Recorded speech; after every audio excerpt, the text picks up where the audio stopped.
Então, cumprimentar o professor Leandro, meu diretor, a professora Cíntia Chung, professora do curso de Pedagogia, e tantos amigos aqui presentes hoje no nosso projeto de atividade de extensão. Esse microfone tá bom ou é assim mesmo? Bota um pouquinho de grave, minha voz está muito aguda, né? É uma alegria poder continuar o projeto de atividade de extensão. Vocês perceberam que nós temos ali um delay, né? Está ali o primeiro dia de aula. Por quê? Porque esse projeto de atividade de extensão era para ter acontecido lá no início do semestre. Ele, a princípio, estava marcado para o dia 23 de março. Né? Então, por conta das chuvas, na verdade era antes, era em fevereiro. Então, nós marcamos para março e agora remarcamos para o dia de hoje, 20 de abril. O objetivo do nosso encontro de hoje é, de certa maneira, introduzir cada um de vocês ao universo universitário, assim, para ser bem redundante, a esse universo da pesquisa e mostrar a diferença entre os ensinos e os graus de ensinos que vocês já passaram ao longo do caminho. Eu gosto muito de uma música do Cidade Negra, né? Que fala o seguinte: você não sabe o quanto eu caminhei para chegar até aqui. Então eu vou falar um pouco disso. Como que a universidade, o ensino superior, é uma trajetória que você, de certa maneira, demorou bastante para chegar. Só que, por esse caminho ser tão longo, ser tão penoso às vezes, né? Eu sempre falo que estudar não é uma coisa muito agradável, visto que cansa, é moroso, é paulatino. E por que estudamos então? Porque o resultado é sensacional. Mas não é uma coisa que você, muitas vezes, te dá prazer, principalmente quando você está fazendo uma formação. Formação, a palavra, é colocar em forma. E muitas vezes isso dói. Tá? Tinha uma querida professora minha, Maria Celi, que falava o seguinte: educação dói. É moroso, demora, mas o resultado é sensacional, vale muito a pena. Então, por esse caminho ser tão longo, ser tão penoso muitas vezes, nós esquecemos o que passamos a chegar até aqui. Então a gente vai recordar um pouco isso nesse projeto de atividade de extensão. Primeiro dia de aula, né? Um pouco com delay, como eu disse. Vamos lá. O homem, o ser humano, o tipo de espécie que nós somos, agora ficou mais agudo ainda, é eternamente insatisfeito. Olha como é que eu estou insatisfeito com o som. Tá? Ó, melhorou, agora tá ótimo. Para mim tá ótimo. Aumenta um pouquinho o grave, né? Minha voz está um pouco aguda. Isso, agora tá perfeito. Ó. Agora se aproxima mais da minha voz sem o microfone. Insatisfação é próprio do ser humano. Quando você compra um celular, depois de repente alguns meses, você olha um outro celular e às vezes fica triste porque o celular que você comprou de repente está mais caro ou mais barato que o outro que tinha, melhor ou pior. Quando você compra um tênis, um sapato, coisas do cotidiano, coisas, literalmente coisas, você às vezes quer mais um, você quer um melhor, você quer um que tem um recurso diferente. É assim com casa, com carro, com roupa, com trabalho. Às vezes você está no trabalho e não está tão satisfeito com o trabalho. Às vezes você está num estágio e não está tão satisfeito com o estágio. Isso é extremamente natural. Isso faz parte da nossa concepção como ethos. O que é ethos? Identidade. Uma pessoa que não está insatisfeita com alguma coisa, muito provavelmente ela está morta, porque temos insatisfação. Isso é a grande mola mestra da história da humanidade. Isso que eu coloquei para vocês não foi uma invenção da minha cabeça. Isso quem fala é um grande autor, chamado Mark Bloch, que quem me conhece um pouco na história sabe que eu gosto muito dele. Ele é um historiador judeu e ele vai escrever um pouco sobre o que é a mola mestra da história. E ele vai um pouco contrapor outro grande historiador chamado Karl Marx, que é um metacientista, né? Ele é filósofo, é sociólogo, é historiador, é economista. Ele vai contrapor um pouco o Marx e vai dar um passo atrás. Em que sentido? Marx vai dizer que a grande mola mestra da história da humanidade é a produção e os meios de produção. O Mark Bloch vai falar que é o seguinte: não é a produção em si, é o homem que produz. O homem que produz o produto é a grande mola mestra da história. E ele vai dizer e vai mostrar que esse homem, que nós e o homem do passado, evoluiu até essa hora, agora, por conta dessa insatisfação, por conta dessa vontade de sempre prosseguir, seguir, melhorar, se aperfeiçoar, criar novas coisas, novas ideias, novas interações, novas perspectivas. Nós somos assim quase que o tempo inteiro, imediatamente. Nós queremos coisas novas, nós queremos mudar, reinventar. Não pode ter a síndrome de Gabriela. Nascer assim, você sempre assim. Mudar é preciso e reformular-se é importante. Claro, estava aqui numa conversa de antes da aula com os amigos aqui, a gente falava, o professor Leandro falava, né? Quando nós ficamos mais velhos, as virtudes se acentuam, mas os defeitos também. Claro que nós temos uma identidade, essa identidade vai nos permear ao longo da vida, mas as nossas ideias mudam constantemente. Vocês vão perceber isso ao longo do caminho. Olha, isso é um homem, ainda um homem primitivo, com uma mulher, uma companheira, e ali ele está tentando administrar uma das coisas mais fantásticas que o homem já inventou: a administração do fogo. O homem não inventou o fogo, quem inventou o fogo foi a natureza. Tá? O homem ele vai produzir o fogo artificialmente, e isso é sensacional. Claro que para a gente isso hoje não é tão espetacular, porque isso já está distante. Olha, lembra do teu caminho que eu falei? O caminho lá do ensino fundamental, e você está aqui hoje, e de repente você não vê tanta grandiosidade, porque está distante. Imagina a administração do fogo. Hoje a gente pega um isqueiro, um fósforo, ou mesmo um fogão, e já tem lá um clique automático. Isso é a produção de um fogo artificialmente. Agora, como o homem chegou até esse momento? Alguém aqui já viu um raio bater numa árvore e produzir fogo? Alguém que já viu? Talvez passaremos a vida inteira sem ver. O homem viu o fogo pela primeira vez dessa forma. Olha quanto tempo isso demorou. O homem, o pessoal de história senta aqui na frente, tá, para prestigiar o coordenador. Isso aí, olha como é que eu sou chato. Senta aqui no gargarejo, ó. O homem poderia ter parado aqui e ele já teria feito uma grande coisa. Claro que ele está ali tentando fazer uma das coisas que aglutina o homem até hoje, né? O que é mais primitivo do que pessoas reunidas em torno de uma fogueira comendo um bicho morto? Que hoje nós chamamos de churrasco. Isso é extremamente primitivo. O homem poderia ter parado ali, mas ele não parou. Ele foi avançando, criando tecnologias. A tecnologia é verdadeiramente a concepção de ideia e prática que você faz para melhorar a sua vida. Claro que no dia de hoje nós achamos que tecnologia é um negócio assim, né? Que passa, que aumenta. Sim, essa é uma tecnologia. Mas nós temos tecnologias que para a gente hoje são rudimentares, como a vassoura.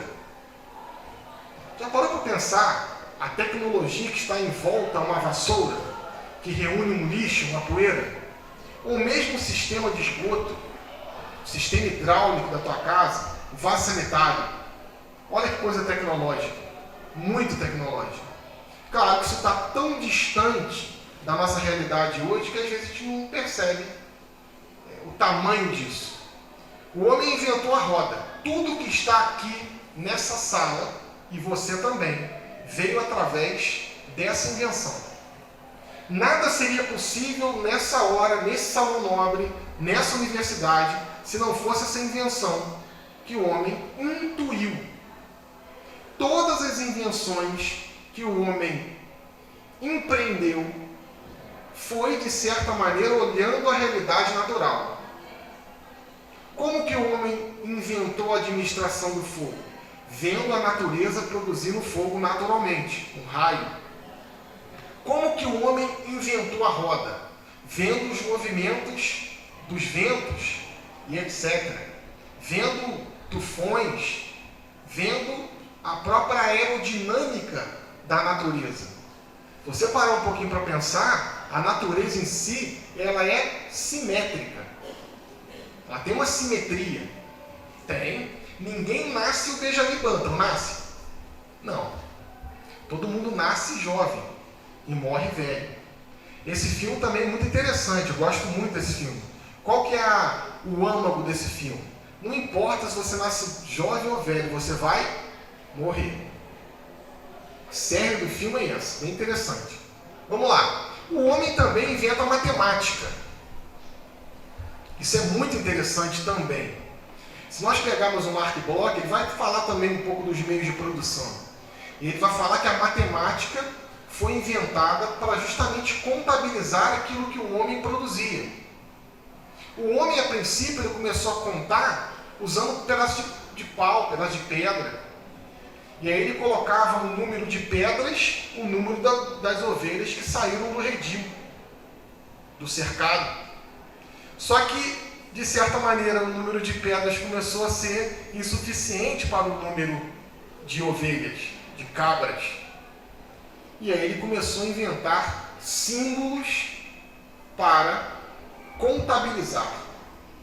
Então, quando você pega o número 0, as pessoas em um salão nobre, infelizmente no mundo que nós vivemos, se dividem pela quantidade de zeros que tem no salário, né?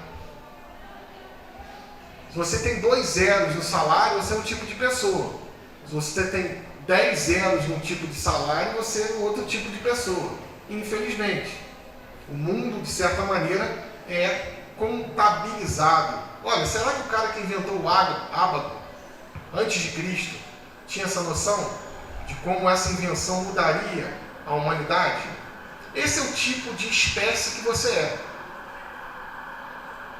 que não está satisfeita nunca com nada. Isso é bom.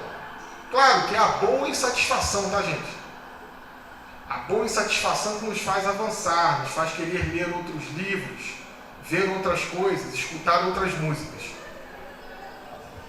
O homem também vai inventar não apenas símbolos para a contabilidade. Tá aí meu amigo contador, né, economista. Vai inventar símbolos também para se comunicar. A grafia nada mais é do que símbolos que você cria fonemas. Se você parar um pouco para pensar, o alfa grego, que é a nossa letra A, se você apresentar o alfa ou a letra A para alguém que nunca viu aquilo e perguntar o que é, a pessoa vai falar que é um símbolo, que é um rabisco, que é um sinal. Nós criamos um rabisco e atribuímos um valor fonético a ele. Isso é sensacional. Isso aglutina os povos.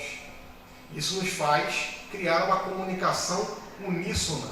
O que isso quer dizer? Você pode colocar todas as coisas escritas. E aí, para quem é estudante de história, para quem é estudante de letras, para quem é estudante de qualquer coisa humana, a letra é importantíssima, é fundamental. Por isso que na história, durante muitos e muitos anos, nós dividimos entre pré e história. Hoje não se fala mais assim. Hoje nós falamos proto-história. Mas mesmo a proto tem o final com a invenção da escrita. Olha que tipo de espécie que nós somos. Como que isso foi surgindo? A escrita, a matemática, com o avançar dos processos de civilização, com o avançar das cidades. As necessidades vão empreendendo e fazendo força para que o homem crie novas estruturas e novas tecnologias. Não é o ócio que vai criar novas tecnologias, é o conflito. Pare um pouco para pensar, e eu também penso, como que essa pandemia, de certa maneira, nos fez reinventar todas as nossas práticas. Nós, professores, como sofremos, de certa maneira, sofremos não no sentido de dor ou de um desconforto, mas sofremos porque tivemos que reinventar aquilo que já fazíamos há anos e anos a fio. Olha como é que isso é interessante. O homem não para. E as dificuldades e os problemas vão surgindo e o homem vai criar novas tecnologias para responder a esses problemas que estão ante os seus olhos. Os problemas estão ante os nossos olhos. Hoje, na parte da tarde, antes de estar aqui no CT, eu fui na FAETERJ, tá? Vale muito a pena conhecer a FAETERJ. É do lado do LNCC, no Quitandinha. E lá tem um laboratório de robótica. Vocês sabiam? Nem eu. Fiquei sabendo hoje. E lá estão desenvolvendo um robô, como se fosse um drone, mas não um drone que não voa, mas um robô mesmo, tá? Que vai nos lugares de enchente, que vai nos lugares onde tem risco de desabamento, ou que vai nos lugares onde tem risco de rolar pedra, porque é muito mais seguro você mandar um carrinho, uma câmera, como lá mandaram para Marte, do que mandar uma pessoa. Olha que coisa interessante. Então nós temos um problema e nós vamos resolver esse problema com tecnologia, tá? Olha, teorema de Pitágoras, né?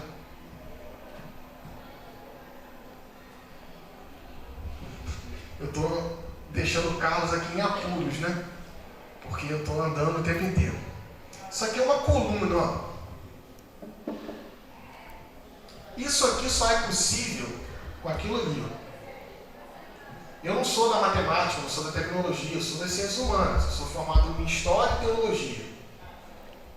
Agora, aquele cálculo aquilo ali que gera cálculos, vai gerar um cálculo que é um cálculo de resmate, que é uma disciplina importantíssima em qualquer engenharia, que é o cálculo da resistência dos materiais. O que é resistência dos materiais?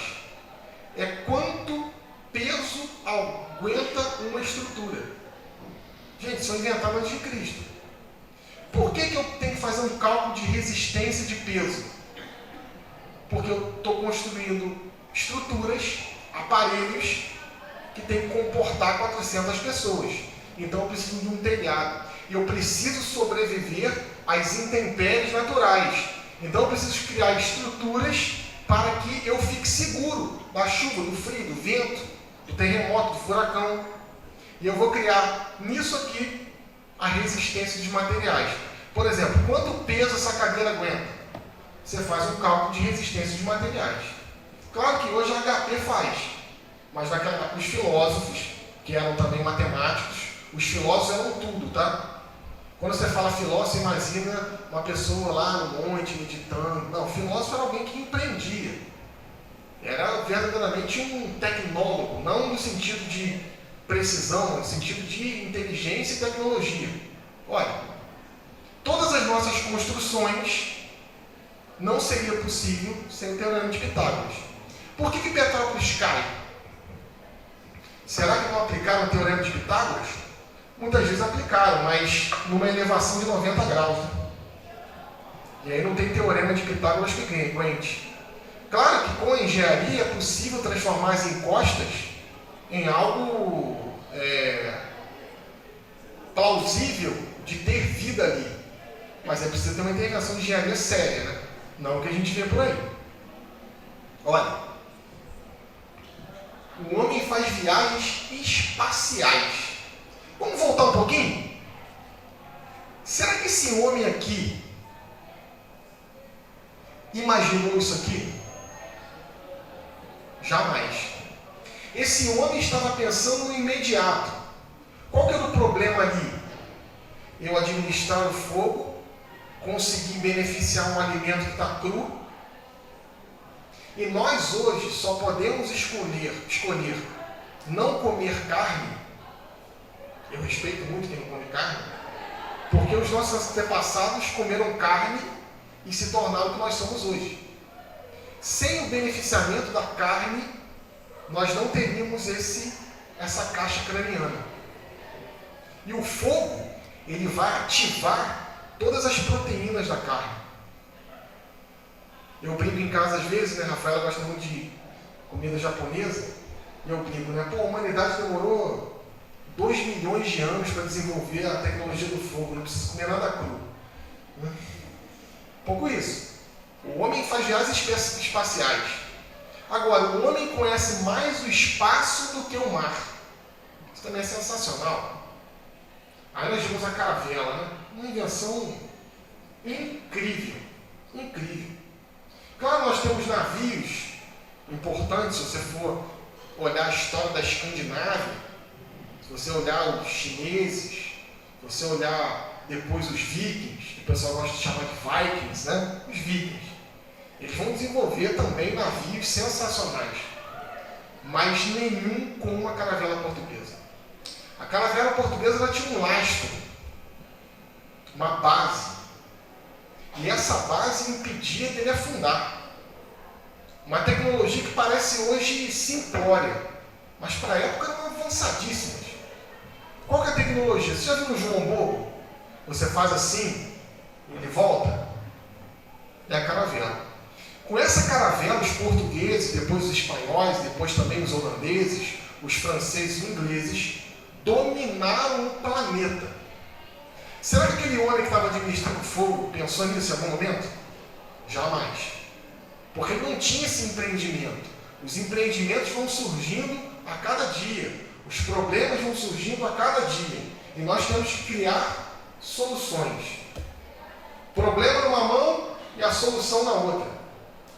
Cuidado para não transformar, Cuidado para não transformar a nossa vida numa ouvidoria da prefeitura, cheia de problemas e nenhuma solução. A música, quer brincar com o nome do amigo professor, nosso querido Vasco da Gama. Música. O nosso curso de música, aqui na Universidade Católica de Petrópolis, semana passada passou por uma avaliação in loco. O MEC veio aqui, não veio aqui porque foi remotamente, mas veio aqui nas nossas instalações, e o curso foi avaliado com nota 5 no MEC. Tá? Cadê os alunos de música? Ó, você está num curso de excelência, um dos melhores do estado, talvez os melhores do Brasil, nota 5. Tá? Isso é muito honroso para a gente que trabalha aqui na instituição, para a gente que constrói, e aí parabéns de maneira específica ao nosso diretor, professor Leandro, e ao professor Antônio Gastão, que é o nosso coordenador do curso de música. Então, uma alegria muito grande. Percebe, por que eu botei aqui a música, né? Percebe que o homem tem uma capacidade de criar coisas extremamente tecnológicas, extremamente técnicas. Por exemplo, você que está me vendo aqui no canal no YouTube, está sendo gravado por uma excelente câmera, Sony, nosso excelente amigo aqui, o Carlos Renato. Olha que coisa sensacional. Eu preciso mandar essa transmissão para outras pessoas. Como é que eu faço? Uma presença sincrônica. Vai ser captada a minha voz, a minha imagem, e todas as impressões aqui estão sendo gravadas. Isso é extremamente tecnológico e técnico. Agora, o homem fazendo isso tudo, ele em nenhum momento vai perder a sua sensibilidade. E não há nada que nos torne mais humano que a poesia, que a música, que a arte. Como o professor Leandro disse na semana passada, no nosso projeto de atividade de extensão sobre a Semana de Arte Moderna. A arte vai, de certa maneira, prescrutar o homem, entrar dentro do que o homem é verdadeiramente. Então o homem cria coisas extremamente técnicas, extremamente tecnológicas, mas cria também a música, a arte. A música que é comunicação universal. Todo mundo aqui gosta de música. Claro, muitas vezes temos gostos variados, isso é ótimo. Um gosta de uma música mais erudita, outro gosta de uma música mais popular, um gosta de um pagode, de um samba, de um funk, mas você gosta, de certa maneira, de uma batida, de um estalar de cordas e de um assopro de um instrumento de sopro. Isso é sensacional. Quando que o homem vai começar a desenvolver música? Desde que ele nasceu, desde que o homem é homem, mesmo o homem primitivo, ele já fazia sons com o seu próprio corpo. A primeira forma de comunicação foram os gritos, os grunhidos. O homem começou a se comunicar imitando o som dos próprios animais. E isso também, de certa maneira, era arte e música. Cerveja. O homem que cria viagens espaciais e que cria música também inventa coisas para o entretenimento. Ontem eu estava numa palestra na Raiz da Serra, da Baixada. Toda terça-feira, quase todas as terças-feiras, eu estou na Baixada. Tem um grupo lá que eu acompanho, né, para da Raiz da Serra. E depois de 2 anos, me reuni com alguns amigos e nós fomos tomar uma cerveja. Nós fomos tomar uma cerveja? Muito pretexto, né? Porque o homem não marca para tomar uma cerveja. Você vai entender por quê. Quando você marca uma reunião na sua casa, como você marca o friozinho está chegando, né? Nosso Lítio chegou também com o Leonardo, né? Quando nós marcamos um caldo, vamos fazer um caldo de ervilha. Ó, você está marcando um caldo ou você está marcando um encontro com uma pessoa? Muitas vezes o caldo que você toma é um pretexto para você encontrar alguém. Quando você senta à mesa, você está querendo, na verdade, partilhar o outro, não apenas a comida que está lá. E isso é extremamente primitivo. Ó, música, cerveja, comida. Olha de que tipo de espécie que nós somos. Nós podemos estabelecer coisas extremamente tecnológicas e podemos criar elementos que vão, de certa maneira, nos desligar um pouco da realidade. Não muito, tá? Não muito. Mas que vão nos dar prazer. Que nós vamos tentar descobrir um pouco mais do outro, partilhar um pouco mais quem somos, o que pensamos, as ideias que compartilhamos e que temos. Isso é sensacional. Isso nos torna cada vez mais humanos. E o homem também inventou a escola. O homem inventou tudo isso que eu mostrei para vocês e a escola. Por quê? Porque ele tinha um problema. Como que o legado será transmitido? Como que o cabedal teórico de coisas que os antepassados viram e olharam e empreenderam será transmitido para alguém em 2022? Como que os avanços tecnológicos, técnicos, científicos, históricos, geográficos, literários, musicais, pedagógicos serão transmitidos às novas gerações? Como que esse bojo de coisas que a humanidade produziu, desde que a humanidade é a humanidade, chegará aos tempos longínquos? Se cria a escola. Olha que coisa inacreditável e sensacional. Todo mundo aqui, de certa maneira, vai ser professor. E não existe profissão igual a nossa. Eu não estou aqui fazendo um coach, não, tá? Quem me conhece há algum tempo sabe que eu sou assim. Não ri não, Carlos, é verdade. Não existe profissão igual a nossa. Nenhuma outra profissão quer dar tudo aquilo que tem. O professor quer dar tudo aquilo que tem. Quando a professora Cíntia compra um livro, quando o professor Leandro escreve um livro, na verdade ele quer compartilhar tudo o que ele é. Nenhuma outra profissão é assim. Nenhum outro estudo, nenhuma outra ciência vai querer dar tudo para o outro, porque teve um caminhar para chegar até lá. Quando você chega para trabalhar em um determinado lugar, a pessoa que é o teu supervisor, teu chefe, teu líder, teu gerente, não vai passar tudo para você, porque você, de certa maneira, pode roubar o emprego dela. Aqui não, aqui a gente passa tudo. Eis a humildade do professor. O professor, naturalmente, deve ser, insistentemente, uma pessoa humilde, que tem, mas o tem é um ter compartilhado. O ter do professor é um ter compartilhado. Por quê? Só a escola já é algo sensacional, porque eu quero compartilhar aquilo que eu aprendi. Eu quero compartilhar aquilo que eu aprendi, estudei, e interagi, e vi, e ouvi. Como é importante vocês estarem participando desse tipo de evento, dessas aulas, vocês têm a oportunidade de falar, de interagir, nos estágios. Quando você começa lá no quarto período, no quinto período, fazer estágio, dá meio que um start, né? Porque aqui você está no campo da teoria. Não teoria como algo que não foi provado. Ó, pareceu até um Darth Vader. Não teoria como algo que não foi provado, tá? Teoria como teoreses, como iluminação. Quando você vai para a teoria, você reformula aquilo que você faz. Porque você foi iluminado por uma teorese, por uma luz. Claro, tem teorias que são mais próximas da realidade e teorias que são menos próximas da realidade. Tem teorias que vão se aplicar em um modo A ou B e teorias no C ou D. O que isso quer dizer? Tem teorias que não se aplicam em todos os lugares. Dificilmente você vai encontrar uma teoria que vai se aplicar em todos os lugares.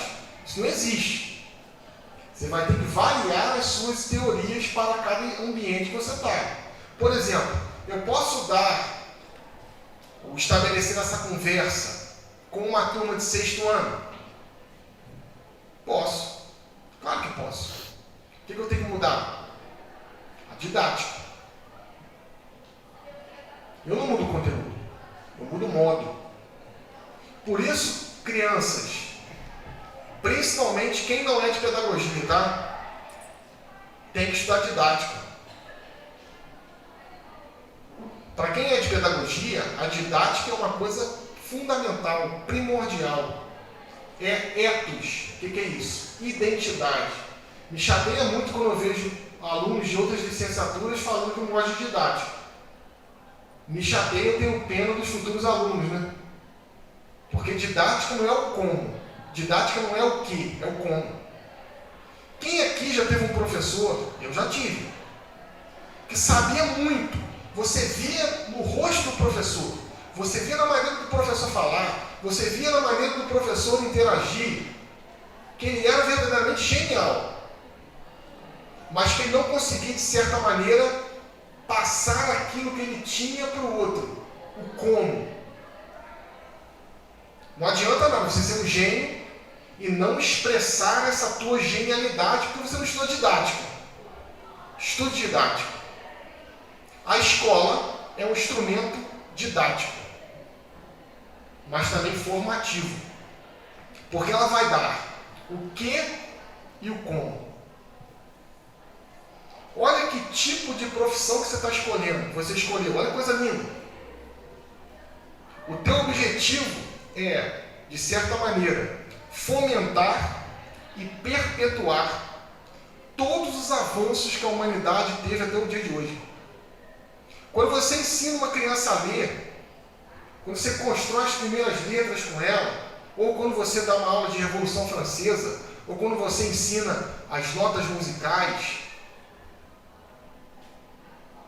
você está evocando antepassados. Não é espiritismo não, tá? Mas você está lembrando pessoas que, de certa maneira, empreenderam, e você está comunicando aquilo. Essa é a escola. Sensacional. Claro que a escola que nós conhecemos hoje é uma invenção recente. A escola tal como nós vemos hoje é uma invenção do século XVIII. Depois da Revolução Burguesa, nós temos a escola. Por quê? A escola não existia. Existia a educação. A educação sempre existiu. Uma educação não formal, mas uma educação. Esse homem aqui, ele já tinha processos educacionais. Quem ensinou ele a fazer isso? O ensino. Percebe que o ensino sempre existiu? Olha, não vai naquela mata não, que lá tem tigre, onça. Olha, se você com o seu pé descalço pisar em alguma coisa, tem essa plantinha que você pode passar. Isso é ensino. Agora, o ensino tal como nós conhecemos, ele é um pouco mais recente. A escola, esse ambiente, esse espaço, É bem recente. Como é que surgiu a escola recente? A escola surgiu depois da Revolução Feudal na Idade Média. Por quê? Nós tínhamos os reis, os nobres, que tinham preceptores, a preceptoria. O que é uma preceptoria? O professor vai até a sua casa. Tá? Leonardo, um grande príncipe medieval das Astúrias, da Arábia, me contrata para dar aula para ele de teologia cristã. Vou lá eu dar aula de teologia cristã para um árabe. Assim que funcionava. Por exemplo, Isabel e Leopoldina, aqui perto da gente, tiveram preceptores, preceptorias, entre elas Condessa de Barral, entre outras. O que vai acontecer? Surge uma outra categoria de pessoas, que são os burgueses. São os burgueses do século XIX de Karl Marx? Não. São os burgueses que vivem em burgos. E essas pessoas começam a produzir e ter excedentes para comércio. Surgem os primeiros comerciantes. Eles não são nobres, mas têm dinheiro para pagar professores. Eles querem educação igual o nobre tem. Começam a surgir as primeiras associações comerciais. Então vamos colocar que eu sou um comerciante de tendas, tal como Paulo. E o Leandro é um comerciante de mel. Leandro produz mel e com mel também velas, tá? Que era uma atividade extremamente financeira altíssima. Por quê? O produtor de velas, gente, era como se fosse a Enel hoje. Só que nós não somos nobres, nós somos burgueses, plebeus. Só que o Leandro tem um filho, que é o Vinícius e o Rafael, 2. E eu tenho o João. E eu quero contratar o Carlos Renato para dar aula de música. Surge a escola. Eu vou pegar todos esses filhos de comerciantes e ao invés de ir um na casa do outro, ele vai criar um espaço, vai criar uma casa e as crianças vão até o professor e não o professor até as crianças. E isso vai sendo sistematizado ao longo do caminho. Vocês vão ter uma disciplina, que é a História da Educação, que vai falar isso bastante para vocês. Tá? Vamos lá avançar. Como é que o ensino está organizado no mundo que nós vivemos? Educação infantil. Tá? Quem aqui passou pela educação infantil? Levanta a mão. Tá bom. Nós chamamos também, claro, erroneamente de creche, né? Educação infantil. Levanta a mão. Deixa eu ver se fazer aqui um exercício, né? Para ver se eu estou bom. Você, qual é o seu nome? Isso. Bárbara. Bárbara, você nasceu em 2004, não nasceu? Fala a data. 2003, errei por 1. Vamos lá, tem que tentar mais um, tá? Levanta aí para mim, vamos lá. Você, amigão? Isso. Qual é o seu nome? Bernardo. Eu vou tentar ainda manter ali, né? Bernardo, acho que nasceu em 2002. Opa, errei bastante. Foi ruim o chute, né? Pô, Bruno, mas por que você se aproximou? Porque a educação infantil no Brasil nasce no período da década de 90. Tá? Dificilmente alguém que nasceu antes da década de 90 foi para a educação infantil, para a chamada creche. Ou foi para a educação infantil antes da década de 90, porque a família já era uma família de trabalhadores. Na década de 90, tem um boom na educação infantil no Brasil. Por quê? Nós temos o advento do trabalho feminino no Brasil. Então a gente tem que fazer o que com a criança? Infelizmente, quando a educação infantil começou no Brasil, e às vezes os pais têm essa concepção, é um depósito de criança. Você vai lá, deixa a criança e vai trabalhar. Aí chega lá às 5 horas da tarde, você pega de volta. Não é assim. Tem todo um trabalho pedagógico ali. Tá? Para que serve a educação infantil? Sem dúvida, em uma sala de aula de alunos de ensino médio, você vai ver muita diferença de um aluno que passou pela educação infantil e de um aluno que não passou pela educação infantil. Porque muitas vezes o aluno que não passou pela educação infantil já vai para o ensino fundamental, muitas vezes com vícios e com manias que a educação infantil, de certa maneira, vai socializando, né? Uma criança que foi criada pela sua avó até os 6 anos de idade, quando entrar no primeiro ano, vai ter dificuldade de socializar. Nada contra ser criado pela avó, uma delícia, né? Mas essa criança que interagiu com o outro, com certeza vai ser um estudante, um aluno, um educando, o nome que você quiser dar, muito mais perspicaz. O objetivo da educação infantil é justamente isso, o processo de sociabilização. Coloquei ali um professor fazendo uma leitura para a gente lembrar da professora que deu o projeto de atividade de extensão falando sobre a leitura. Como é que foi interessante? Como que isso pode mudar a vida de uma criança? E aí eu entrei com 6 anos na escola e não passei por isso. Será que eu vou ter o mesmo estímulo que aquela criança? Cuidado com a palavra mérito, tá? A gente vive às vezes numa sociedade que fala, o mérito, a meritocracia, papapá. 90% dos filhos de pobres vão morrer pobres. 90% dos filhos dos ricos vão morrer ricos. Só que a gente tem esses 10% que a gente pode mudar. Então, cuidado com a meritocracia, tá? Vamos lá. Ensino fundamental. As crianças estão crescendo. O que a Lei de Diretrizes e Bases da Educação 9394/96, dezembro de 96, no apagar das luzes do governo Fernando Henrique, vai falar sobre educação infantil? Quase nada. Mas sobre o ensino fundamental fala bastante.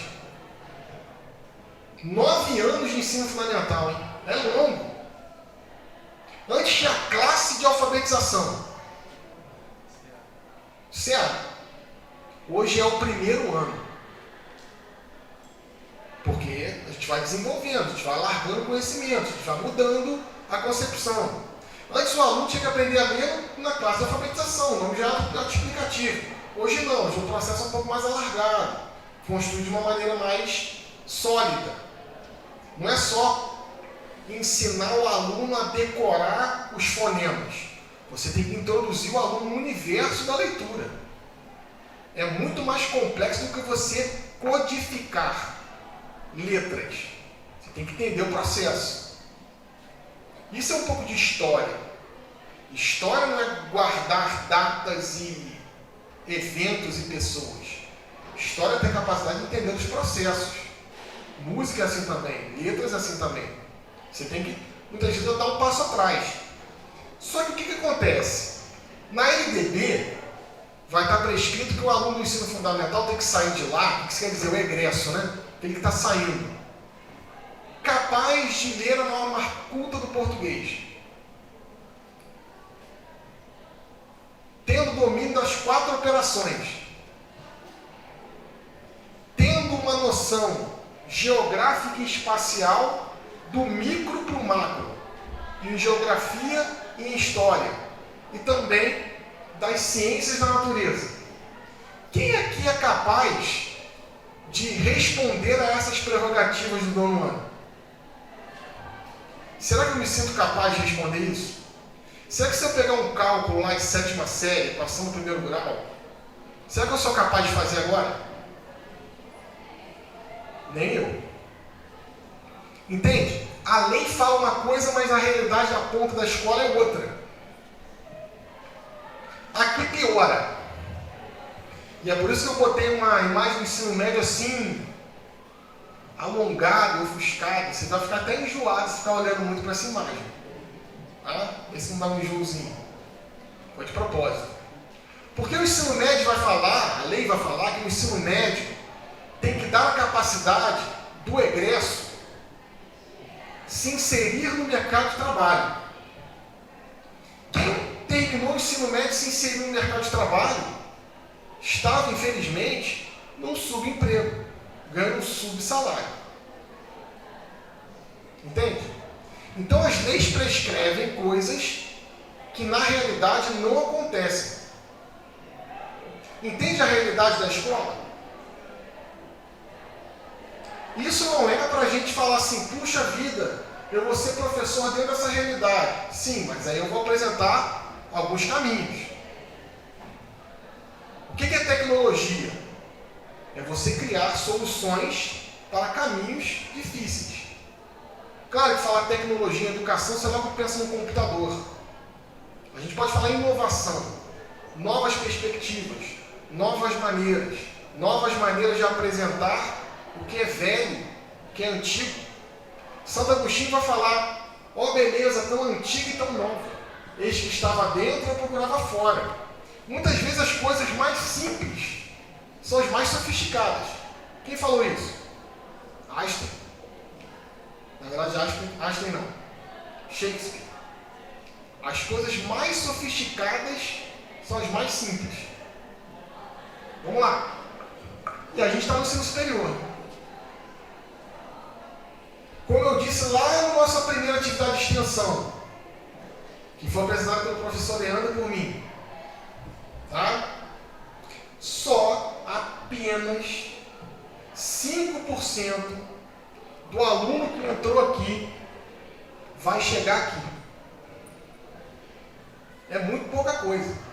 Então você já é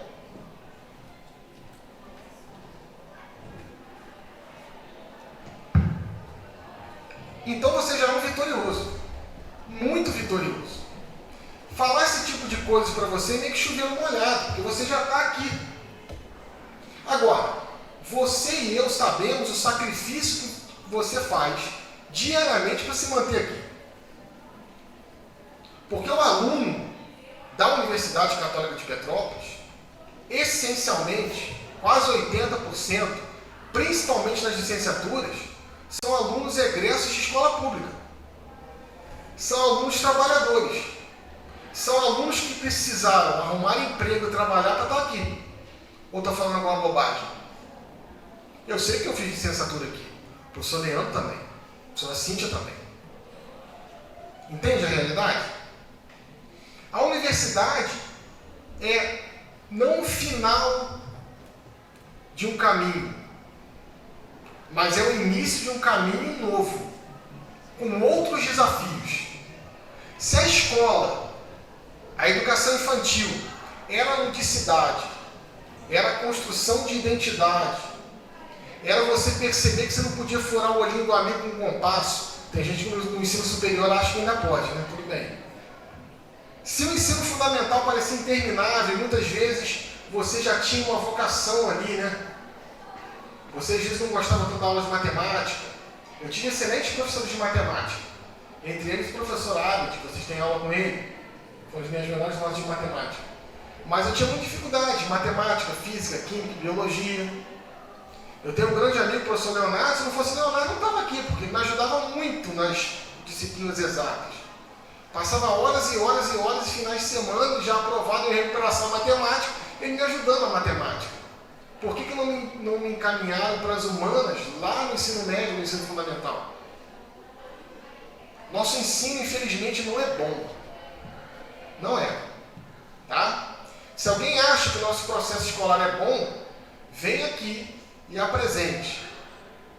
Se eu perceber que eu estou errado, eu mudo de ideia automaticamente.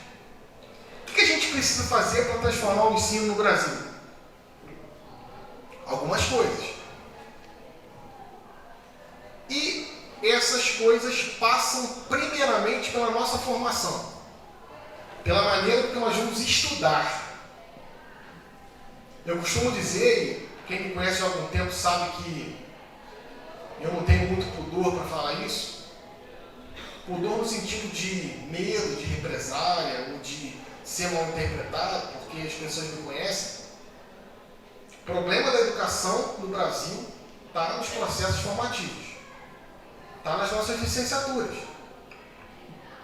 Nós temos licenciatura aqui na UCP que são pontuadas no máximo no MEC. Mas nós sabemos que temos licenciaturas que dão um diploma válido quanto o nosso, que são feitas de qualquer maneira. Então, um aluno que estuda de qualquer maneira, uma instituição que dá um diploma de qualquer maneira, você vai ter um professor de qualquer maneira e você vai ter um aluno de maneira nenhuma. É uma bola de neve de um ciclo que é triste. Nós vivemos no Sudeste, gente. Nós vivemos numa cidade que tem um IDH até razoável. Se você for para alguns rincões, é pior ainda. Vamos lá. Diferença dos alunos, né? Isso aqui é engraçado. O aluno do ensino fundamental,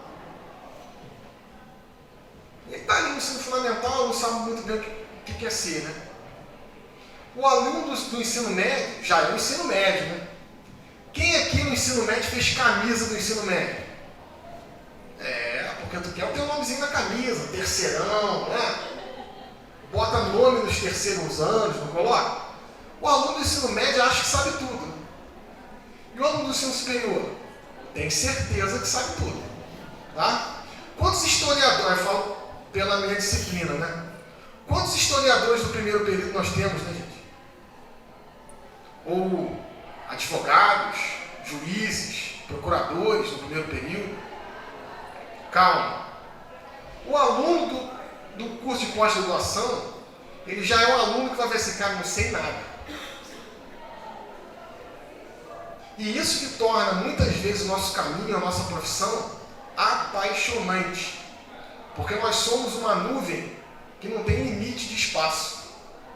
Você pode agregar, agregar e agregar. Falei para vocês, o panorama do ensino superior no Brasil é um UI, né? Ui, dói.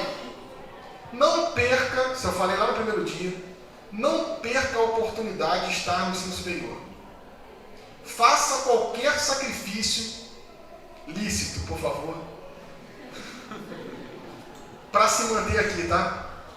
Porque sem dúvida nenhuma, a universidade, o ensino superior, pode transformar a sua vida. Não esse espaço, mas o que é construído nesse espaço transforma vidas. A educação liberta. Vamos mudar um pouco a segunda fase da nossa colocação aqui agora. Já estamos encaminhando para o final. Será que a educação liberta? Depende do tipo de educação. Uma palavrinha que eu já falei algumas vezes aqui. Formação. Formação não é colocar ninguém em forma, tá? Isso na verdade é deformação. Formação é como um seminário. O que é seminário? Sementeira. Você vai semeando. Processos formativos são processos que te libertam, sim. Por quê? Ninguém merece a vida inteira ficar imitando o outro. Você merece construir processos que são autônomos. E isso é verdadeiramente libertação. Claro que, quando você começar a dar aula, e de repente você já dá aula, de repente você no estágio, o professor ou a professora fala assim, fala aí agora você. Acontece. Acontece ou não acontece? Acontece. O professor te dá uma autoridade ali naquele momento, e os alunos já te chamam de professor. O professor Bruno de História. Eu quando entrei no quarto período, em estágio, lá na escola que eu tinha estudado, Escola Municipal Vila Felipe, meus professores estavam lá, e eu entrei em sala de aula, a professora me apresentou como professor, eu tremi. Mas foi uma experiência sensacional. Claro, quando você começar a dar aula, de repente você vai imitar alguém. Isso é bom. E é justo. Se você pegar um bom exemplo para imitar. Mas ninguém merece a vida inteira ficar imitando o outro, entende? Eu, quando comecei a participar da igreja, o meu sonho era ter uma Bíblia de zíper. Um fechecler. E depois eu fui percebendo que ter uma Bíblia de fechecler não me faria cristão. No início da tua prática docente, você vai começar a imitar professor A, B e C. Mas depois você tem que perceber que você precisa encontrar os seus próprios caminhos. Você precisa ter autonomia. E a autonomia a gente só tem quando a gente se forma e busca a formação. Você só vai ser um professor autônomo que cria suas próprias histórias, cria seus próprios caminhos e métodos e tecnologias, se você não parar nunca de estudar. Não pode parar de estudar. Ah, Bruno, eu tenho dificuldade. Todos temos. Estudar, como eu disse, não é fácil. Claro, tem pessoas que têm talento. Mas numa escola, a gente falar que só quem vai se desenvolver bem, quem tem talento, é fechar a escola. Fecha a escola. Porque só quem vai ser professor e quem tem talento para ser professor, fecha a escola. Porque tudo se aprende. Tudo você é capaz de aprender. Você não aprendeu a escrever, a ler e a contar? E foi a coisa mais complexa que você aprendeu até hoje. Então você é capaz de aprender a ser um professor. Por que eu falei aprender a ser um professor? Muitas vezes, essa palavra, nos meios educacionais, é quase que um palavrão, né? Aprender, ensinar, professor. São palavras que às vezes acarretam, tem uma carga, um peso de superioridade. Não é, não. Aprender, ensinar, ser professor é se colocar a serviço do outro. Quando um professor, sendo professor, não ensina e não aprende, ele não é professor. Quando o professor usa de ser um professor para ser arrogante, para não ensinar, para não conduzir o aluno, ele deixa de ser professor. Tem um ditado iorubá que eu gosto muito, que é o seguinte: quem não se senta para ouvir, não merece se levantar para falar. Então esse é o processo. Trouxe 2 autores para vocês que vão fazer um pouco essa referência do que eu estou falando. Que é a Maria do Céu Rondão, que é uma portuguesa que eu gosto muito, e o professor Clément Gauthier, ambos colegas da professora Mena. Né? A professora Maria do Céu Rondão vai falar um pouco do fazer aprender. O que é o fazer aprender? Você verdadeiramente construir processos para que alguém aprenda alguma coisa. Claro, como eu disse, muitas vezes, nos meios educacionais, você falar aprender, ensinar, é quase um palavrão. Cuidado com isso. Cuidado. Ah, Bruno, tem outros caminhos? Tem. Tem outras maneiras de falar essas mesmas palavras? Tem. Mas aprenda essa também. Aprenda. Porque se a gente para um pouco para pensar que a escola é um lugar de ensino-aprendizagem, onde ninguém ensina nem aprende nada, fecha a escola. Fecha a escola. Acabou a escola. Se ninguém ensina nem aprende nada, é angustiante. Percebe que quem ensina não é maior ou menor do que quem aprende. E quem aprende não é menor ou menor do que quem ensina. São, ou na verdade, é apenas questões de caminho. Eu estou num caminho, de repente, há mais tempo que você. E estou completamente disposto a te introduzir nesse caminho. Daí que vem a palavra pedagogia. Paidós, aquele que conduz. Vamos lá. O Clément, ele avança um pouco mais na reflexão da Maria do Céu Rondão. O Clément já veio aqui na universidade, deu uma palestra aqui muito interessante, falando do livro dele, que é o Ensino Explícito, Desenvolvimento dos Alunos e Gestão da Aprendizagem. Ele fez um survey, o que é isso? Uma pesquisa de imersão. Ele ficou 7 anos pesquisando 2 escolas. E ele percebeu que os alunos que foram melhores foram os alunos que tiveram um ensino explícito. O que é um ensino explícito? Fala o que tem que ser dito. Constrói com o aluno processos e avalia. E ele vai colocar o seguinte: o fator professor. Hoje, infelizmente, vivemos, em alguns lugares, uma desresponsabilização do papel do professor. Porque se ninguém ensina nem aprende nada, quem é o responsável pelo processo? Ninguém? Percebe que isso de maneira nenhuma é excluir que estamos em processo. É excluir que temos relações e que aprendemos com o outro, em que existe uma relação dialética entre professor e aluno, de maneira nenhuma. Mas enquanto o professor não entender que ele tem uma responsabilidade enquanto profissional daquilo, nessa educação vai continuar patinando. E se alguém vier aqui e me mostrar em dados que a educação do Brasil é boa, e muda esse discurso, que não é meu, é do Clemon.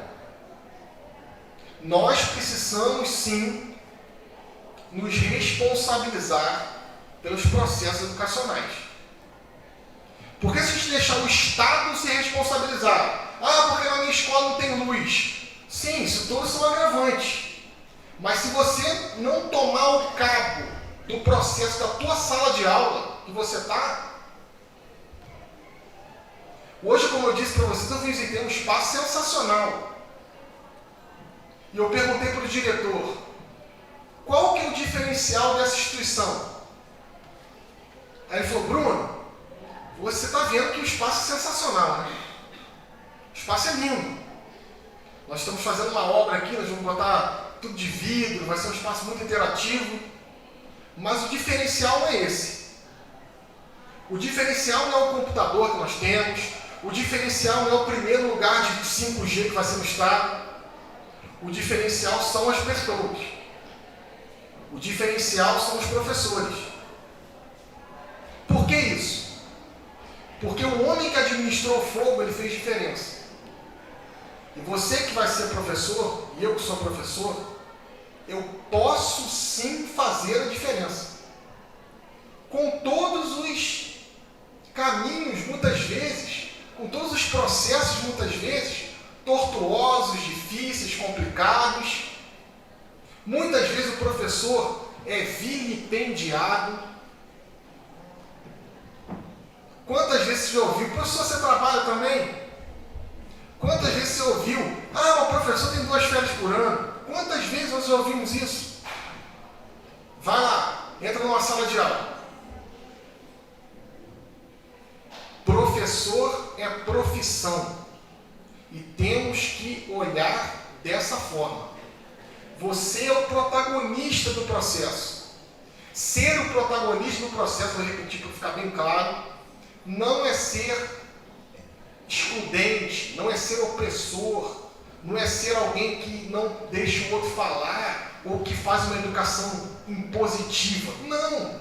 Ser protagonista do processo é perceber que tem que existir alguém que está ali a cabo, que está ali na ponta da lança. Chega numa turma de 6º ano e pergunta o que eles querem fazer. Vai lá. Vai numa turma de 6º ano e fala assim, gente, o que vocês querem fazer hoje? Eles vão tacar o compasso em você. Quem dá aula para a turma de 6º ano, como fala o professor Leandro Carnal, é capaz de dar aula em qualquer lugar. Vai lá. E aí o Clemon fala do ensino explícito, né? Vai lá, filho. Dá aula. Vai lá, coloca toda a tua vida naquela explicação. Por que toda a tua vida naquela explicação? Porque você não vai apenas passar aquilo que você aprendeu aqui na universidade. Você vai passar um pouco daquilo que você é. Você já parou um pouquinho para perceber quando a gente fala assim, isso é a minha opinião. Será que é a tua opinião mesmo? Não é. Porque não existe a tua opinião. Existe a opinião que foi construída por você. Mas essa opinião vai sendo construída por quê? Porque eu estudei em tal lugar, eu sou filho de fulano de tal, eu trabalho em tal lugar, eu estudei em tal lugar. E a tua opinião vai sendo construída ao longo desses caminhos. Na escola da mesma maneira. Se a gente deixa que outras pessoas criem nossas próprias opiniões, nós vamos passar a ter opinião igual dela, igual dele. Então, quando você fala alguma coisa para alguém, não é um universitário que está aqui há um ano. É a pessoa que teve todo esse processo até chegar aqui. E você pode fazer a diferença para um aluno. Hoje não pode nem falar aluno, né? Ó, protagonista da gestão de aprendizados. Professor. O aluno é protagonista? É, sem dúvida nenhuma. Porque sem aluno, não tem aula. Sem aluno, tem escola. Sem aluno, tem universidade. Então, sim, o aluno é protagonista. Na verdade, o verdadeiro protagonista é o ensino. Que o professor é o gestor. Quando você perceber, quando eu perceber, quando o Brasil perceber, grande, né? Que o problema está na gestão do conhecimento, não no conhecimento em si, a gente para de ser o pior país no ensino médio. Tende a piorar. Olha a tua responsabilidade. Como se tornar um belo professor? Um belo profissional? Esses dias eu dei uma bronca no João. Tem um filho de 14 anos.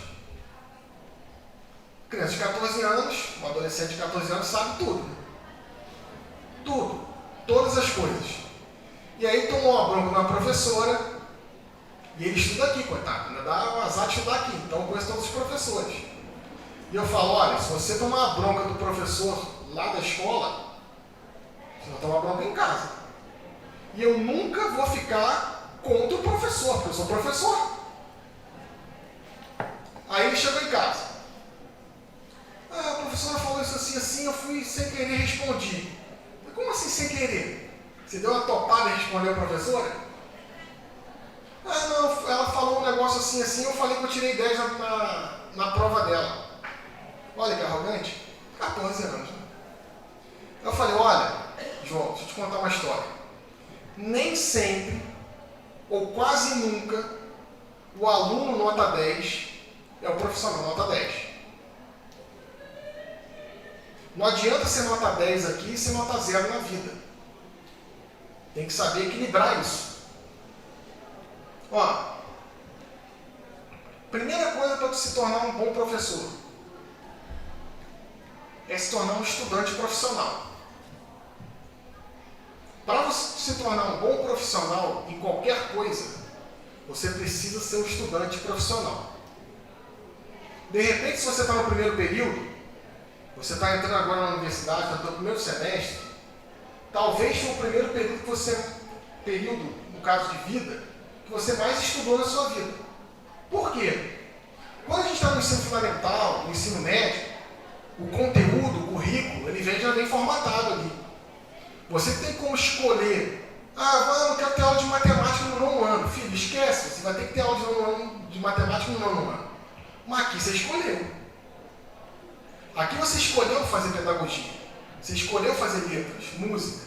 Mas eu estou em dúvida. Também é normal. Se você tem 17 anos e está em dúvida se você quer ser professor de letras ou quer ser músico, é normal. Ficaria espantado se você tivesse certeza de todas as coisas. Eu mesmo comecei filosofia, fiz 5 períodos de filosofia. Depois mudei para história. Normal. Mas você escolheu. Mesmo na dúvida, você escolheu. O que vai acontecer? Muitas vezes nós pensamos que ser um estudante profissional, e a palavra profissional, às vezes é muito carregada de significados que não são propriamente os verdadeiros. Fazer alguma coisa de maneira profissional é fazer com eficácia. É fazer e olhar perfeitamente. Eu tenho um mecânico, né? Quando falo que tenho um mecânico, você tem um mecânico dentro do armário. Né?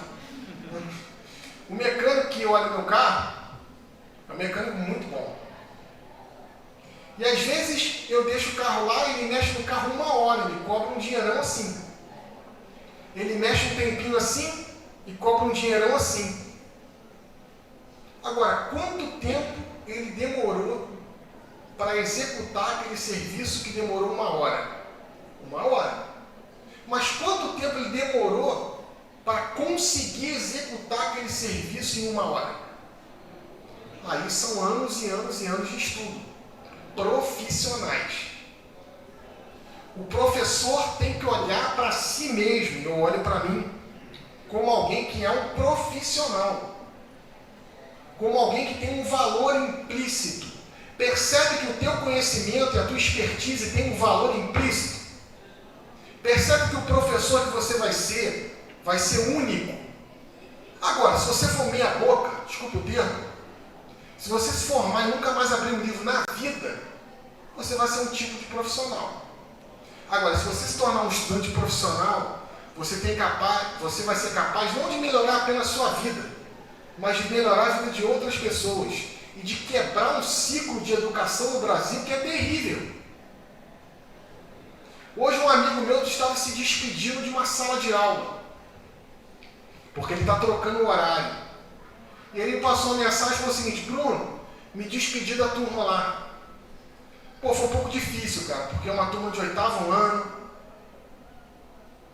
E aí um aluno lá, o mais bagunceiro, falou assim para mim: pô, professor, eu estava aprendendo um monte de coisa com o senhor, porque eu percebi que, diferente dos outros colegas, né, dos outros professores, você não ficava no celular e você queria dar aula. Olha que tristeza, gente. Olha que tristeza isso. E quando o professor em sala de aula enrola, ele não está enrolando a vida dele, está enrolando a vida de quem? Do aluno. Não enrole a sua vida.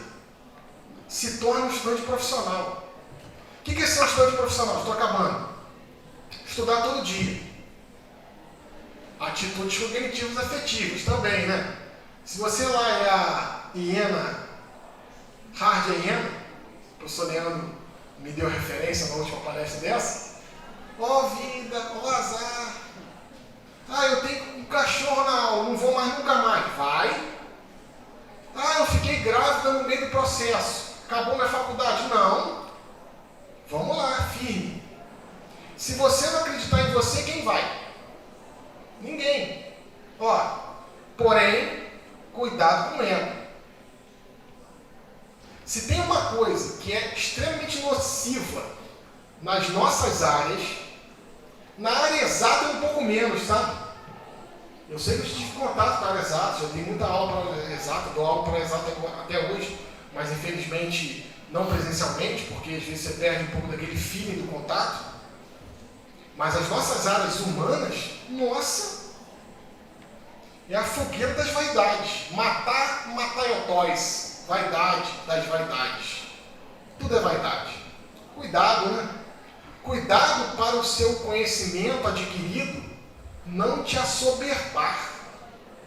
Conhecimento adquirido é um instrumento para iluminar o outro, gente. Quanto mais conhecimento adquirido você tem, mais capacidade de iluminar o outro você terá. Porque o que vale ter se você não pode dar nada para ninguém? Vai ter uma vida infértil.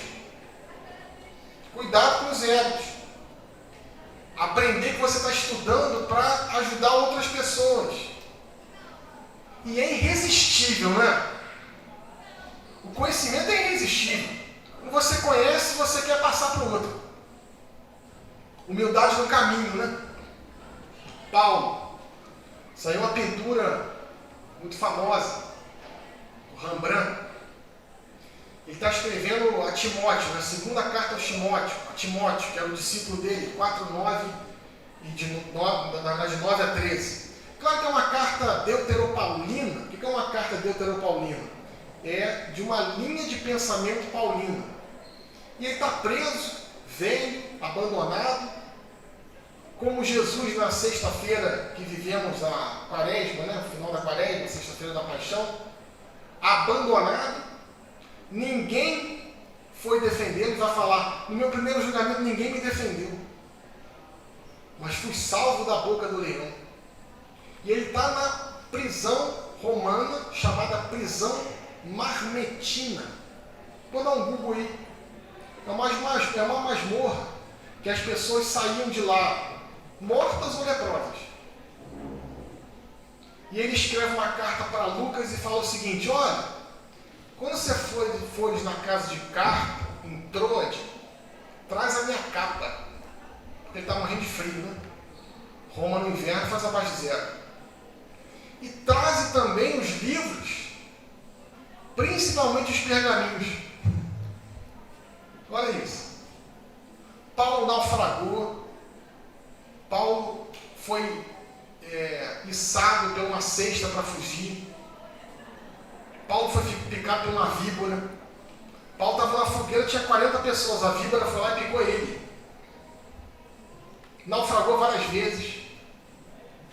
Está morrendo, frio, velho, cansado, abandonado. E quer os livros. Olha que exemplo. Escolha o ambiente para estudar, gente. O ambiente é fundamental. Durante a minha vida toda acadêmica, durante a minha vida de professor, vida acadêmica não termina nunca. Eu sempre escolhi lugares especiais para estudar. Qual lugar que eu gosto mais de estudar? Aqui no CT. Sabe por quê? Na minha casa tem a televisão, na minha casa tem a televisão que eu joguei o controle remoto fora. Então quando tu liga, já aparece no Sport Center. Tanana, tanana, o Flamengo. Eu fico lá. Não vou estudar. Em casa tem um outro agravante que se chama geladeira. Estava lá.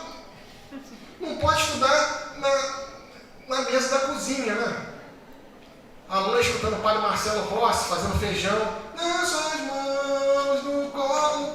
Não vai prestar atenção. Outra coisa. Fique em sala de aula. Estudantes de história, fiquem em sala de aula. Lembro de um grande bispo, Dom José Fernandes Veloso. Já velhinho, estava no seminário.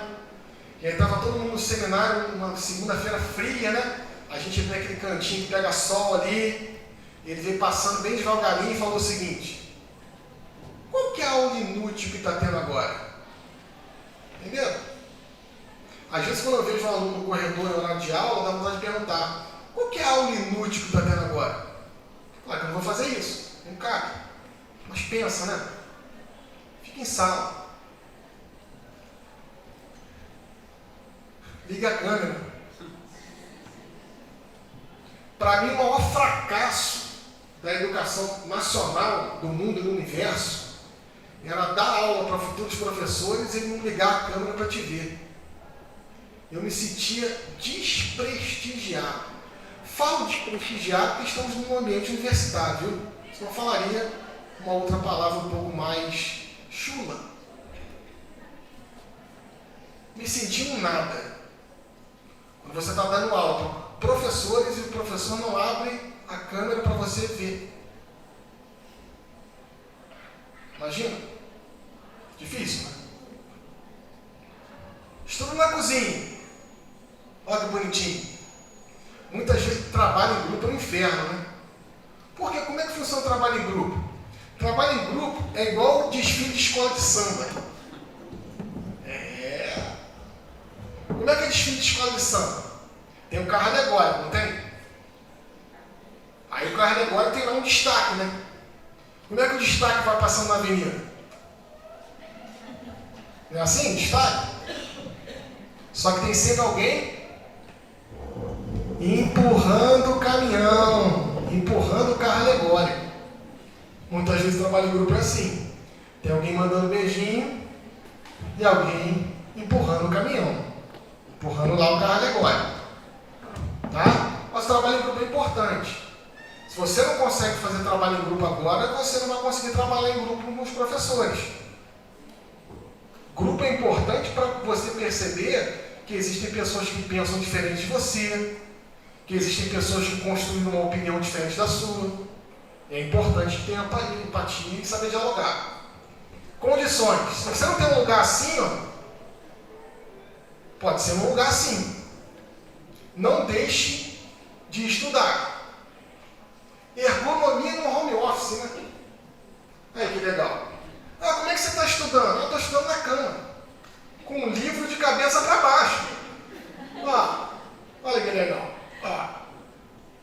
Vai aprender legal. Ah, vou digitar aqui o texto do professor Leandro. Ah, é na cama. Aí tu bota o notebook aqui assim e fica assim, ó. Qual a capacidade ali, ó? Qual a possibilidade que trabalho ser um trabalho de excelência? Zero. Tá? Só se você for um gênio. Eu não consigo. Eu não consigo fazer duas coisas ao mesmo tempo. Eu estou estudando, eu estou ouvindo música. Tem pessoas que escutam música e estudam ao mesmo tempo. Eu não consigo. Se você consegue, beleza. Mas cuide um pouco disso também, tá? No ambiente. Tem um espacinho para você em casa. Ah, Bruno, minha casa é muito pequenininha. Vem aqui para a universidade. Ah, eu não tenho tempo. O que você faz de 6 às 11 da manhã? Trabalho. E de 11 às 6 do outro dia? Dorme, né? Tira um espacinho. Dorme um pouco mais tarde. Acorda um pouco mais cedo. Isso vai ser um diferencial na tua vida. Vamos lá. Perseverar, já falei um pouco. Criar uma rotina de atividades, né? Ó? Levantar, higiene, transporte, trabalho. Use a agenda do Google. Isso é muito importante. Organize-se. Para mim falar isso é extremamente complicado. Meu diretor que está rindo para mim. Minha vice-diretora também está rindo, porque sabe que eu sou uma pessoa bagunçada. Sou bagunçadinha. A menina aqui do evento também, a Karina aqui também está rindo comigo. Ó. Eu sei que eu tenho dificuldade. Não tenho pouca dificuldade, não. Eu tenho muita dificuldade. Mas eu luto para melhorar. Tenho a ajuda dos meus amigos para melhorar. É uma luta diária para me organizar, criar rotina. Eu aprendi muito na pandemia a criar rotinas, tá? Agora uma brincadeirinha, né? Quando o Bruno era adolescente, o Brasil sou eu mesmo, tá? Ó. Tá vendo? O tempo exerce em nós um fator irremediável, né? Eu era mais bom, o Leandro me disse, eu era mais um jovenzinho, devia ter uns 9 anos aí. Tá? A gente anotava na agenda, né? Papel. Ó, isso aqui era o auge, ó. Isso aqui era o palm top. Cara, meu sonho era ter um negócio desse. Quando eu vim trabalhar, eu tinha palm top, agenda eletrônica, tinha não. Quando eu vim trabalhar na aplicação, em 2006, aí eu sempre era bagunçado. E tem reunião, eu esqueci a reunião. Aí a diretora foi e me deu um palm top. Aqui, Bruno, para anotar as coisas. Tipo assim, pô, cara, presta atenção. Isso aqui atualizava com e-mail, era alta tecnologia na época, mas há 20 anos atrás, né? Ó, agenda do Google. Necessidades mínimas para um bom estudo, tá? Tirar apontamentos. Escreva. Cada um vai ter uma maneira de aprender, tá? Tem pessoas que aprendem ouvindo, tem pessoas que aprendem vendo, tem pessoas que aprendem escrevendo. Você vai ter que identificar como você aprende. Depois você entra no meu canal no YouTube, fazer um marketing, né? Entra no meu canal no YouTube, Bruno Tamanconte, tá? Pega o celular, pode se inscrever, dá um sininho, um clique, tá? Recebe as notificações. Tem uma aula lá que eu dei há muito tempo atrás, que está na plataforma também, que é como tirar 10 nas provas. Ah, como tirar 10 nas provas? Estuda. Não, tem toda uma maneira de você perceber. Eu lembro uma vez, o professor Abed, foi o professor Abed, o professor Charles. Eu fui tirar uma nota muito baixa em matemática, eu era rebelde. Aí fui, peguei a prova, embolei assim, meio escondido, joguei a prova no lixo. Rapaz, Bruno Tamanconte, pegue a prova. Aí eu já me choramingando, pega a prova. Aí eu fui, peguei, desamassa a prova, senta lá. Porque agora a gente vai fazer a prova toda de novo, você vai ver onde você errou. Um dos caminhos para você tirar uma nota boa é saber onde você errou. O fracasso pode ser transformado em sucesso se você olhar para o fracasso. Olha para o fracasso. Por que você fracassou? Depois entra no meu canal e vê. Tá? Sublinha, esquematiza, faz resumo. Saber procurar. O professor não é aquele que sabe tudo. O professor é aquele que sabe encontrar as coisas. Uma vez o João era pequeno e falou assim, estava procurando um negócio, eu falei, meu filho, tem que procurar. Pai, eu não quero procurar não, eu quero achar. Saber achar as coisas. Tá?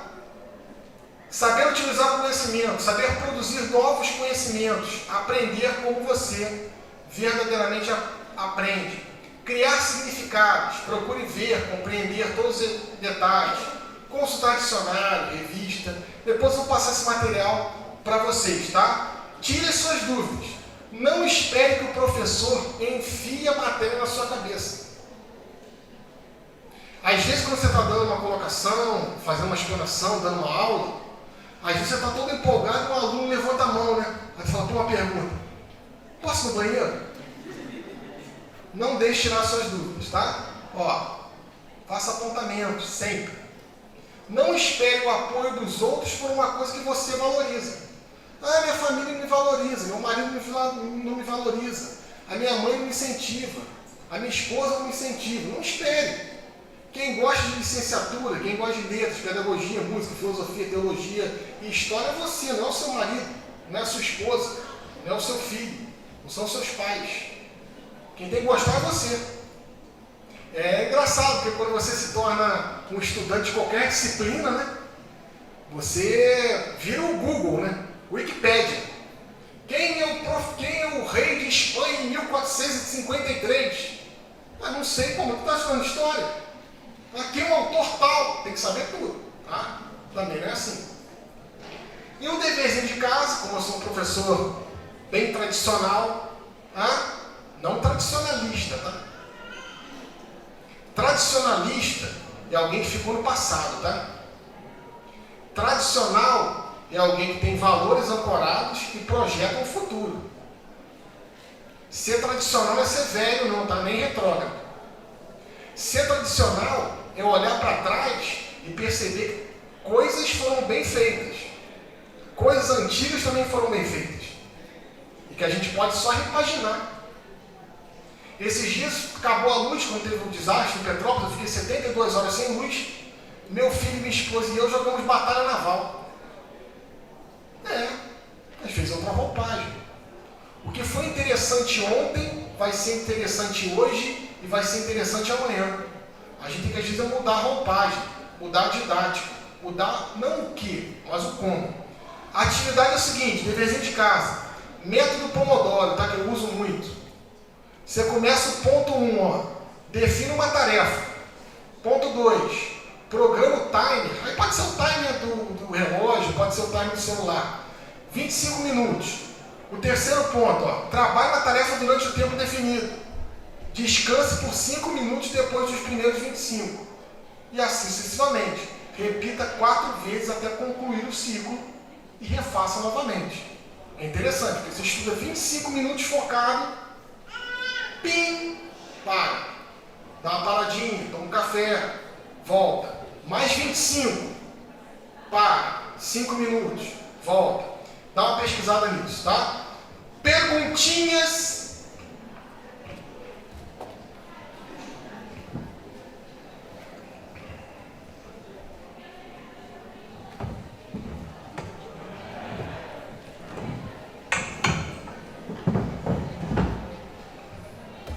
Vocês concordaram com tudo que eu falei? Ninguém teve... Ah, isso aí eu não gostei não, pessoal. Nada? Falou assim, isso aí eu não gostei não. Você vai fazer um tradicional. Não? Pode ser um comentário? Tudo lindo? Pode ser um comentário? Pode. Boa noite, professor. Boa noite a todos. Eu só queria fazer 2 comentários em relação à apresentação, que eu lembro de 2 comentários que eu guardei para mim mesmo que o senhor fez, foi mostrando o Homo sapiens no período da pré-história, falando como o ser humano é insatisfeito, que se só descobrisse o fogo e ficasse por aí mesmo, a gente estaria naquele período para sempre. Mas como é insatisfeito, a gente está até hoje aqui propagando conhecimento, né? E eu acho isso muito interessante. E um outro comentário que apareceu aqui na minha mente foi quando apareceu o slide falando sobre educação liberta. E eu lembro que, me corrija se eu estiver falando errado, você falou que no primeiro dia de aula, no primeiro período, falou que estudar não é fácil, estudar não é prazeroso, mas adquirir o conhecimento e transmitir ele é uma benção. E eu acho isso muito interessante, porque a relação de um, eu sempre falo isso, a relação de um aluno com um professor é uma relação única. Tanto que eu fiz esse comentário quando teve a palestra do Hans Ludwig Lieberman, que eu fiz esse comentário falando que a relação aqui, obrigado, que essa relação do aluno com o professor é uma relação muito única, sabe? Porque é uma relação de tipo mestre-aprendiz, e eu acho isso muito interessante, é algo que é muito difícil de encontrar e também não é muito valorizado como se deve. E esses são só os dois comentários. Mais uma vez, parabéns pela palestra, peço desculpa pelo atraso, e é isso. Muito obrigado. Obrigado, Léo. Isso não quer dizer que o mestre é maior que o aprendiz ou o aprendiz é menor que o mestre, sucessivamente. São só caminhos distintos, né, que se entrelaçam.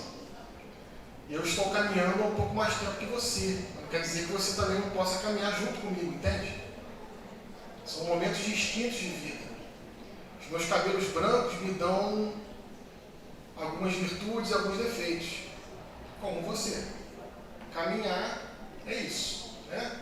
Tem uma música antiga, né? A vida é caminhar, sou peregrino do amor, caminhando. Maravilha. Então encerramos.